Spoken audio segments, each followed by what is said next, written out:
Mag-food trip ta sa lagtang Dakbayan sa Talisay, diin usa sa tatak nga gidagsa sa mga kumakaon ang putahe sa karning kabayo. Anay report. Sulod ni mga kaldero ang nakadiyang putahe sa Sudan, apan tunay specialty nga tuyoon yun sa mga kumakaon ug anhi. Kini ang putahe gikan sa karning kabayo, sama na lang sa ginamayng kabayo nga sinabuan nga gisagulan og daghang mga pangpalami. Aduna usay dagkong hiniwa nga hilabihan kalata nga daw sama sa kaldereta. Affordable ra sa bulsa kay tag 50 pesos raman ang serving nining pagkauna nga perfect match sa numero 16 nga mais nga kanon. Kahoy, mga gasto kay dindot ang kahoy ng gulutin. Amo ding mas lami kay Kaya dili kahoy. man gud maahat ang mungluto sir kon kahoy.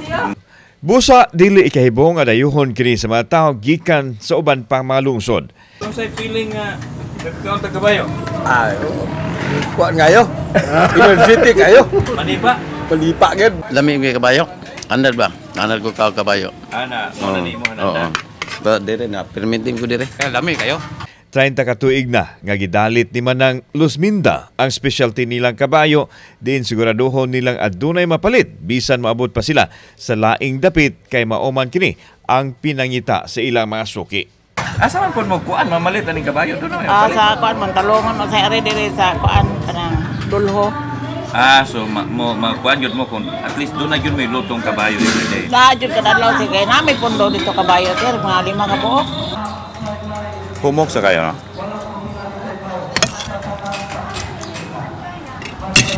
Yeah. Dapat kita mos in moderation lang ta ha. Ako lang istorya, lami gyud. Lami siya. Gawa sa kabayo aduna usay putahe sa karning baka ug kanding, sama na lang sa kaldereta ug ang gitawag nilang soup number 5 o lansiaw nga initlugan. Kauban si Clover Lumayag, ako si Alan Domingo. Balitang Bisdak.